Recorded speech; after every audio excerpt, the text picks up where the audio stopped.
Isang mapagpalayang araw po. Nandito naman po tayo sa ating channel Lakdan MD. Ang tatalakayin po natin ngayon ay may kinalaman po dito po sa mga recently yung mga nangyayaring shooting incident. Ang nakakalungkot lang po sa mga eskwelahan po nangyayari. Anyway, so at isa pa yung perpetrator karamihan po usually mga minor suspect. Well, whether minor or hindi, just in case magkaroon po ng mga yung tinatawag po nating armed assailant, Yan po yung mga perpetrator ng mga shooting incident na yan. Sa part po ng isang security personnel at maging sa part o sa parte ng pribadong individual. Napakahalaga po ng video na to. Ano po ba ang pwede nating gawin? Okay po? Kasi hindi naman lahat ng establishment o hindi naman lahat ng sitwasyon merong mga security personnel. So just in case po, bilang mga pribadong individual at sa mga security personnel, ano po ba ang kailangan po nating gawin? What to do in case or in the presence of an armed assailant. Okay po? So, meron po tayong tinatawag na run, fight, o run, hide, fight. Okay? So, yan po yan, tatlo na yan. Diba? So, una, diba? Kaya nga yung mga biruan pagka ako'y nasa mga training, sabi ko nga, yung iba, kung yung iba mga black belter, red belter, tayo po, di ba? Hindi man tayo karatista, pero isa lang ang alam natin, sayunachi. Di ba? Yan yung mga biruan na binabanggit po natin. Ano po ba yung sayunachi, So, sayunachinelas ko. Well, yan po yung mga biruan, Pero ang sinasabi po rito, in the presence of armed assailant, kailangan bang ikumpronta natin agad siya? Diba? Kailangan bang sabayan tayo sa kanya? So, we must address or we must deal with the perpetrator intelligently. Okay? So, una, anong sinasabi rito? Run. Diba? So, kung kailangan natin tumakbo sa isang ligtas na lugar, okay? Wag natin ialintana yung ating mga personal belongings. Okay? So, tumakbo sa isang ligtas na lugar. Di ba? Hanggat maaari, sabi nga dyan, tumawag ng pulisya. Di ba? Ng PNP. Okay? So, importante po rito sa ating pagtakbo is makalayo po tayo doon sa tinatawag na danger zone. O kung saan nandun nagaganap yung isang shooting incident. So, number 1, run. Di ba? Walang hindi po masama tumakbo, Nung nabubuhay pa po yung aking ama, yan lagi ang bilin, ang paglayo sa gulo ay hindi karuwagan. Di ba? So dito po may shooting incident, the first thing to do is to run. Di ba? Tumakbo ka, papalayo, sa danger zone at humanap ka ng isang ligtas na lugar. Diba? Doon ka sa safe path. Okay? Sa ligtas na daanan. Tumakbo. Okay? So, run. Number 2, hide. So, kailangang makapagtago tayo na hindi tayo maaabot nung nag-aamok na assailant or armed assailant. Diba? So, doon sa pinagtataguan natin, mahalagang makita, mahalagang panuntunan dyan, doon tayo magtago sa mga solidong lugar, Yung may konkreto or yung hindi kayang basta-basta malusutan ng bala or what, So, lock and blockade the door. Di ba? So, immediately. Kung nagtago ka man sa isang kwarto o sa isang lugar, hanggat maaari, isarado mo yan. Okay? So, ano pa? Okay? So, dun sa mga, sabi ko nga, habang nagtatago ka, importante, ma-manage mo yung iyong composure. Okay? So, kung nakatago ka man, patayin mo ang ilaw, no? Para hindi makita nung assailant kung saan ka, hindi ka madaling makita. And of course, kung may dala po tayong cellphone, di ba? Automatic i-silence po natin. Di ba? I-silent po natin yung ating cellphone. No, pati yung vibration na yan. Di ba? Kasi umiwas tayo doon sa sitwasyon na kung saan makakapukaw doon sa atensyon po ng suspect. Okay? So, run, hide, and of course, as a last resort, no? Kung talagang kailangan, kasi habang nagtatago ka, kung posible, no? Kung posible, kung nagtatago ka man, if there is a possibility na makikita mo yung bawat detalye nung galaw ng suspect.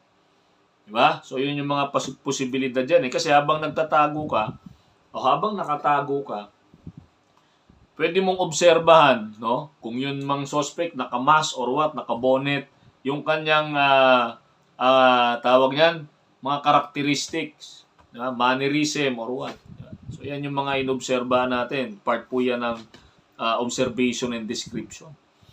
Okay? So, ano pa ba? No? So,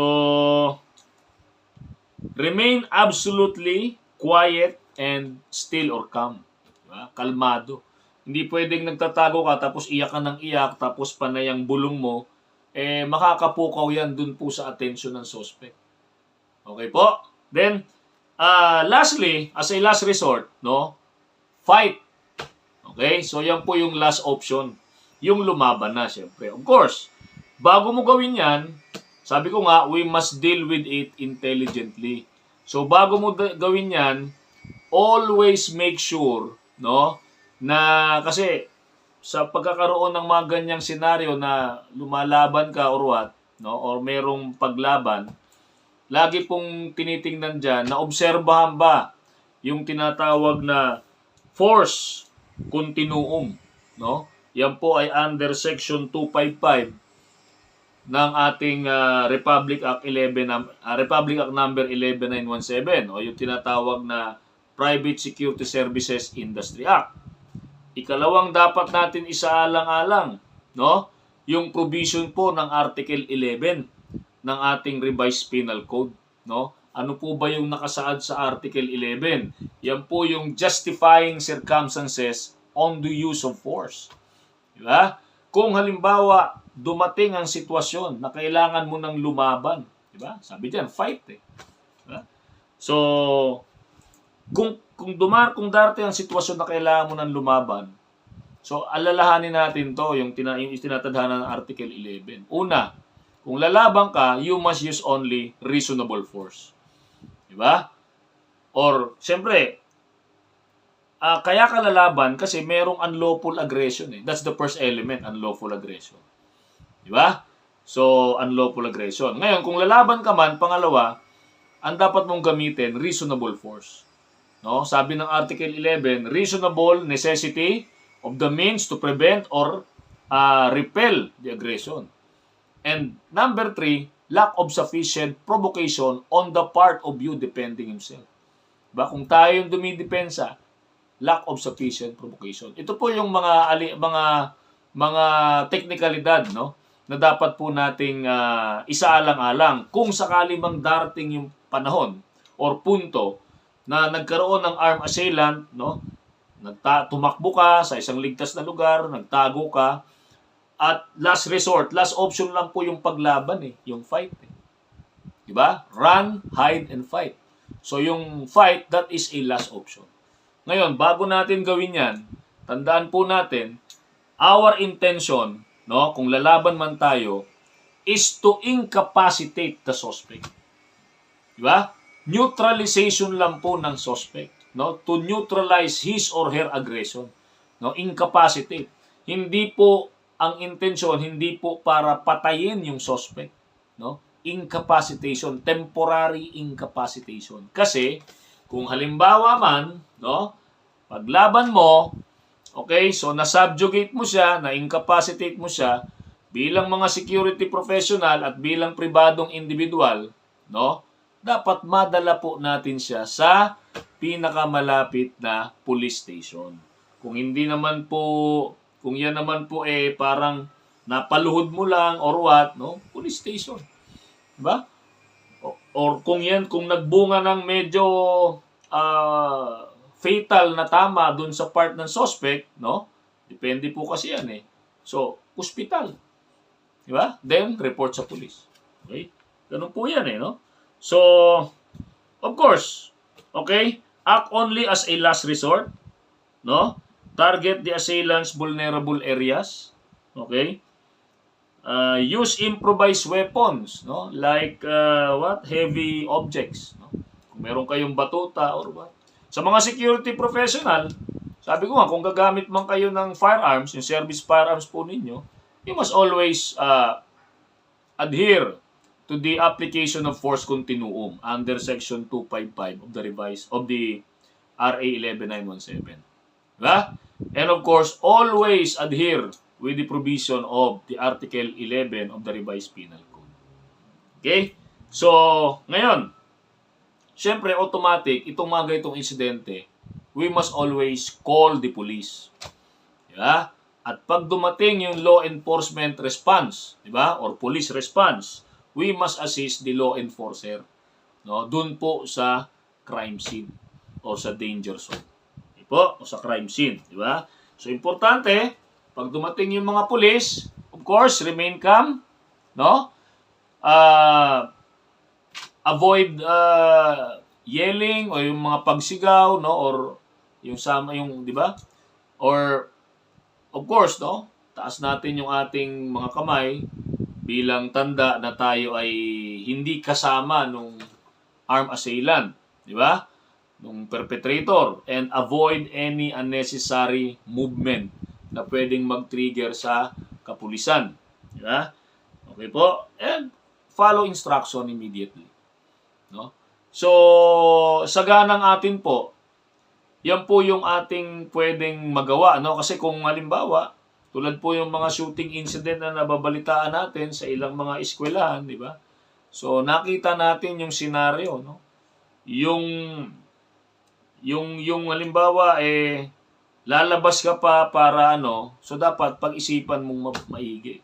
Hindi po pwedeng basta tayo re-responde, tandaan po natin, buhay po ang mahalaga. Di ba?